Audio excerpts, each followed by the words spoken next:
Financially exploiting you is a very common narcissistic tactic. Yet, many people miss it as narcissists are so good at hiding it. But today I will uncover the 5 most common ways narcissists use to financially exploit you so that you can see their actions for what it is and protect yourself.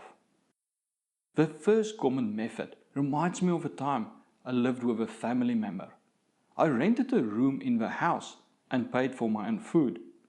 At first things went well, but then the family member claimed she was short on funds to pay electricity or the mortgage. As I had a vested interest in staying in the house, I would fill the gap. But then it started to happen more and more frequently, and the amount she was short on kept on increasing.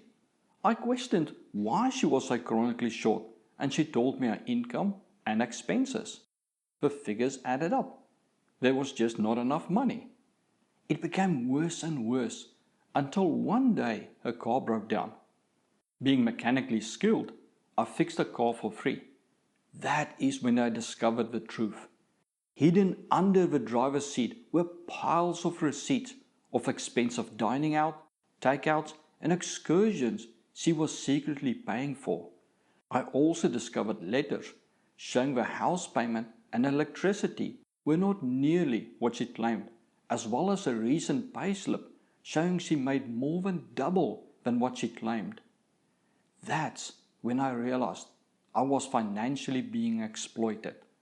She lied about her income and expenses and made me feel if I do not pay, I will suffer the consequences. The more I paid, the more she felt she could get away with it. This is the first way narcissists financially exploit you. They lie about the income and expenses and then make you feel responsible for preventing a disaster, which works really well when you are in a shared space and will suffer some of the consequences if you do not step in and pay their share of the responsibilities. This is coercion because you pay not because you want to, but because the alternative will affect you negatively. But it is all based on a lie. The second way narcissists exploit you financially happened to me when I was still working as a technical scuba diving instructor in the Cayman Islands. I was weekly communicating with a family member who seemed to have the worst luck in the world. There was always some crisis going on where she needed help. If it was not her car breaking down, then it was a pipe that burst in the house or one of her children who were ill and needed medication. One time her husband got robbed at the ATM as he withdrew money. I kept sending money to help out. It was only when I returned to South Africa and started talking to the rest of the family that I realized all the supposed emergencies either never happened, were hugely blown out of proportion, or other family members fixed it for her, not knowing that I also gave money. It is then that I realized how I was financially exploited by someone who lied and made up fake emergencies or hugely exaggerated them, as well as them going to multiple people getting help without people knowing that others have already helped or dealt with the issue. Worse was many of the emergencies were fully preventable, but there was no responsibility or care as they knew one of the family members would come to their rescue and fix things for them. The more we helped, the less responsibility they took for their own lives and finances. The third way narcissists financially exploit you is a devious tactic covert narcissists love to use. It is often so subtle that you do not realize it, and even if you do, you feel like you still had to do it to be able to say you are a good person. This happened to me when I stayed with a family member. Whenever I bought myself something nice, like a pizza, they made me feel bad for eating it when they could not. So I would buy more so they could join in. Or when I wanted to visit a place, I felt bad that they could not, so I would pay for them. I would also buy school supply or clothes for the children because they kept saying how bad they felt having to wear old or ill-fitting clothes. It was only after the discovery of the receipts in the car and me looking back that I realized how subtle the guilt-tripping and shaming were. How my family made me feel like I was responsible for their well-being and happiness. The side remarks and comments about how nice it would be to also have what I have made me feel guilty for enjoying something if they couldn't enjoy it with me. And she made me feel like a horrible person to allow her children to be mocked at school when I could afford to buy them clothes and school supplies. And this is the third method narcissists use to financially exploit you.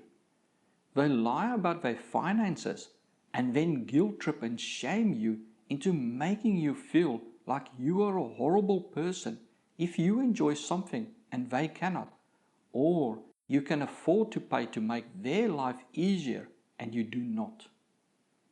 The fourth way narcissists financially exploit you happened to a friend of mine. We were having coffee at a cafe catching up, and he remarked that he hated going out with his family. Every time they go out, the family would say things like, "Well, John," not his real name, "makes lots of money. He can pay for us." And when he bought himself something, the family would say things like, "It must be nice to be so lucky to have such a high-paying, cushy job when we work our butts off for nothing and cannot even afford to buy X or fix Y." Then he would feel ashamed and either bought what they wanted or fixed what they needed repairing.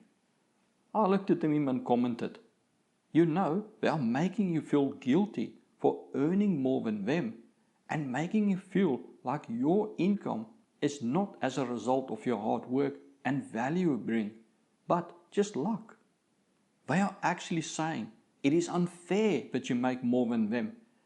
And in a way, they are making you feel responsible for them not having more because in some way you earning a lot made less available for them. It is a scarcity mindset." It is then that it hit him. They were using the fourth method of financial exploitation. They reframed their lack of effort and financial management as misfortune and his hard work and value as pure luck. They made him feel that because he had so much, they had to suffer. So to stop feeling guilty for making them suffer, he gave them money that he unconsciously was made to believe he stole from them. Which is close to the last common way narcissists financially exploit you, and often happens in a narcissistic relationship. This I experienced a long time ago with a romantic partner. She would constantly demand I buy her things or give her money. Even when I explained she was wasting money and buying junk or stuff she never used or ate, she would just respond with, "Well, if you loved and cared for me, you would want me to be happy." When I said there is no money for the things she wanted, she commented, "Well, if you loved me, you would work harder to afford me." It was then that two things hit me. She was equating money with proof of love, and I was not in a relationship. I was in a transaction with her, exchanging money for affection. This is the fifth common way narcissists financially exploit you. They make you feel like you have to prove your love to them by buying them things. And if you cannot afford their expenses, they claim you do not love them or that you cannot afford them, which reframes their entitlement and need for validation through material means as a failure on your part.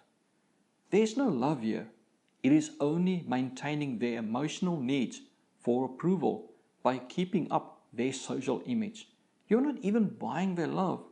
You are buying their tolerance of you until they find a bigger wallet. Finding out you were financially manipulated can make you regret the decisions you made. It can also make you feel ashamed of yourself. If you struggle with regret, see the link in the description for a course I created in dealing with the 8 types of regret. If you struggle with shame, sign up to be notified when my course on shame is released. For the moment, the courses are free. Thank you.